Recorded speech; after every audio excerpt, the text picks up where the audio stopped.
Assalamualaikum warahmatullahi wabarakatuh. Apa kabar sahabat beriman? Selamat datang di Magenta Islam.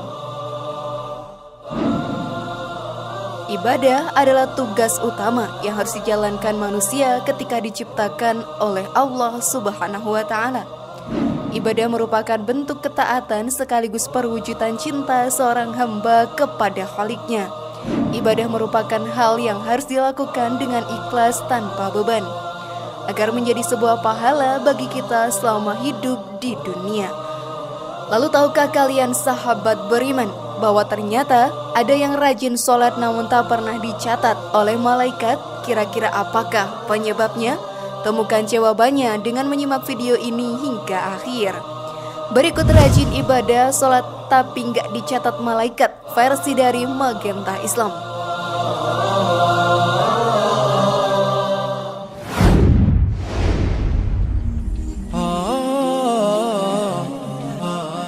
Pengertian ibadah secara istilah atau terminologi ibadah yaitu penghambaan seorang manusia kepada Allah Ta'ala untuk dapat mendekatkan diri kepadanya sebagai realisasi dari pelaksanaan tugas hidup selaku makhluk yang diciptakan oleh Allah.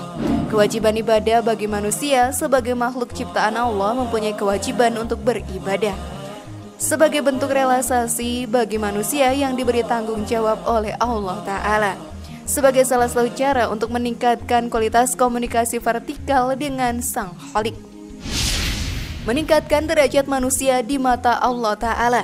Salah satu ibadah adalah sholat, perbuatan khusus seseorang muslim yang berisi bacaan dan gerakan-gerakan yang dimulai dengan takbir dan diakhiri dengan salam, dengan memenuhi syarat tertentu dan menjadi harapan catatan amal kebaikan bagi kita semua sebagai bekal menuju alam akhirat kelak. Namun ternyata sahabat beriman, tak semua ibadah sholat kita dicatat sebagai pahala. Maka mari kita bahas lebih dalam. Namun sebelum lanjut, klik dulu tombol loncengnya supaya kita tetap bertebar syiar melalui channel ini. Mari berbagi pengetahuan dan ilmu yang bermanfaat. Amin ya robbal alamin.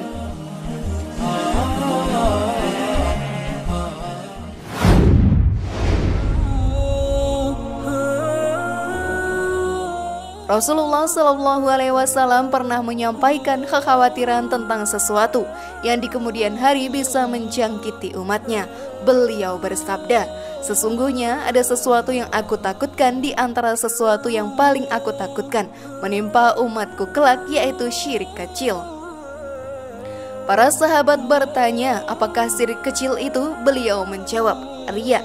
Dalam sebuah hadis diceritakan pula bahwa di akhirat kelak akan ada sekelompok orang yang mengeluh, merangkak dan menangis. Mereka berkata, ya Allah, di dunia kami rajin melakukan sholat, tapi kami dicatat sebagai orang yang tidak mau melakukan sholat.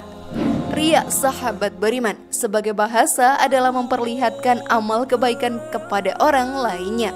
Menurut istilah, riyak adalah memperlihatkan ibadah dengan maksud dan tujuan dilihat manusia dan mengharapkan pujian atas apa yang diperlihatkannya itu. Riyak merupakan perilaku tercela sebagaimana hasad. Riyak termasuk ke dalam syirik kecil. Riyak berasal dari kata ru'yah yang berarti penglihatan. Tujuannya adalah untuk memperoleh pujian dari banyak orang. Riya dapat muncul sewaktu-waktu tanpa permisi. Riya berarti melakukan suatu perbuatan atau ibadah adalah untuk mendapatkan pujian dari manusia saja. Orang yang melakukan perbuatan riya itu akan sia-sia. Perbuatan baik yang ia lakukan tidak akan dibalas oleh Allah Subhanahu wa Ta'ala. Sahabat beriman, seseorang yang berperilaku riya membaguskan ibadah atau amalnya jika dilihat orang lain saja. Jika tidak ada yang melihatnya, ia akan melakukan sesuka hatinya, bahkan mungkin meninggalkannya.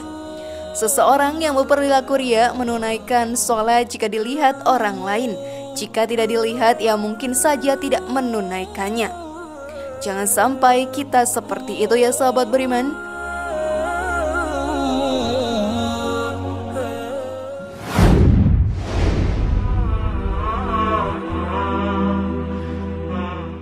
Seperti kisah yang dialami oleh Abu bin Hisham. Kisah tersebut diceritakan Imam Al-Ghazali dalam kitabnya Mukashafatul Qulub Dalam kitab itu sahabat beriman disebutkan Abu bin Hisham rajin bangun malam untuk sholat tahajud. Suatu malam saat hendak mengambil wudhu untuk sholat tahajud, Abu bin Hisham kaget dengan kedatangan sesosok makhluk. Makhluk itu berada di bibir sumur. "Wahai hamba Allah, siapakah engkau?" tanya Abu bin Hisham. "Aku adalah malaikat utusan Allah Subhanahu wa ta'ala," jawab makhluk itu. Jawaban itu membuat Abu bin Hisham semakin kaget sekaligus bangga. Dia lalu bertanya, "Apa yang kamu lakukan di sini?" "Aku diperintahkan untuk mencari hamba pecinta Allah Subhanahu wa ta'ala," jawab sang malaikat. Pria itu pun dibuat penasaran dengan barang yang dibawa oleh malaikat, buku catatan yang sangat tebal. Dia bertanya lagi mengenai buku tersebut. "Wahai malaikat, buku apa yang engkau bawa?" tanya Abu bin Hisham. "Ini adalah kumpulan nama-nama para hamba pecinta Allah Subhanahu wa ta'ala," kata sang malaikat. Abu bin Hisham berharap namanya ada dalam buku tersebut. Untuk mendapatkan kepastian, dia bertanya apakah namanya tercantum di daftar dalam itu kepada sang malaikat. Maklum saja, Abu Hisham sangatlah rajin beribadah, sering sholat tahajud dan bermunajat kepada Allah Subhanahu wa ta'ala. Sayangnya, malaikat tidak menemukan nama Abu bin Hisham dalam buku catatan tersebut. Abu bin Hisham meminta malaikat memeriksa kembali buku tersebut. "Barangkali sahabat beriman namanya terlewat dari daftar."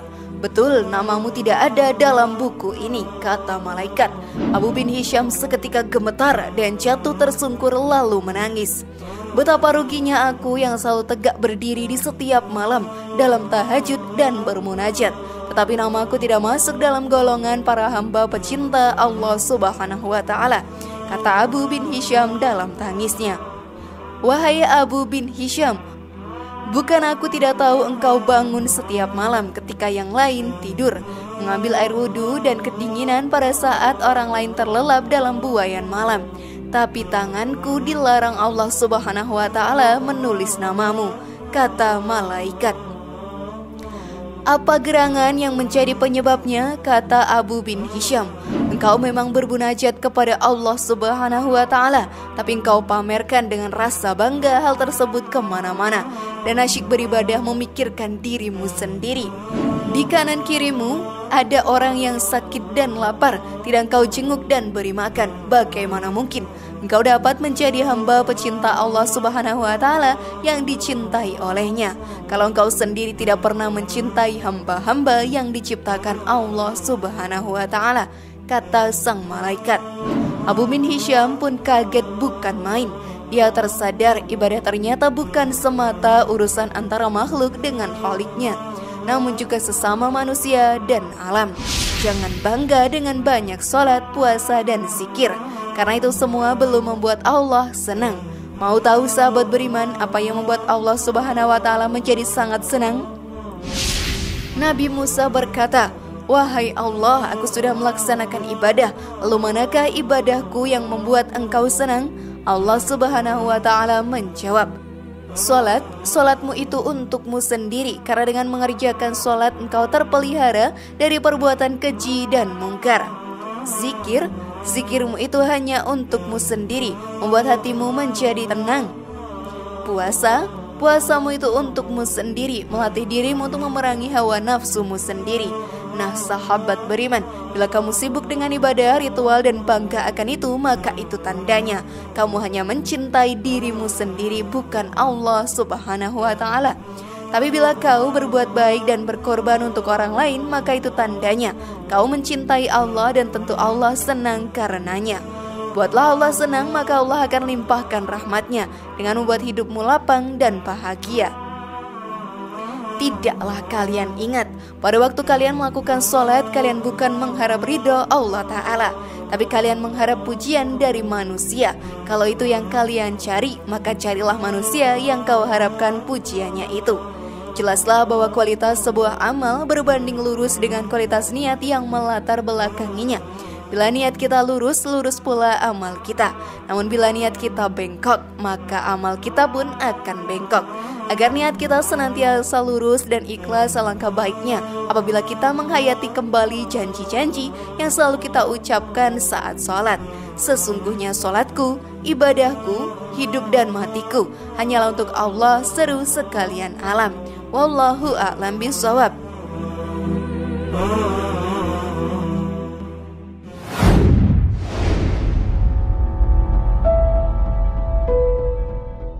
Bagaimana sahabat beriman? Sudahkah semakin paham sekarang? Sekali lagi mari bangun Magenta Islam ini dengan cara klik tombol subscribe, like, share, dan aktifkan tombol loncengnya. Wassalamualaikum warahmatullahi wabarakatuh, dan jangan lupa tonton video yang lainnya.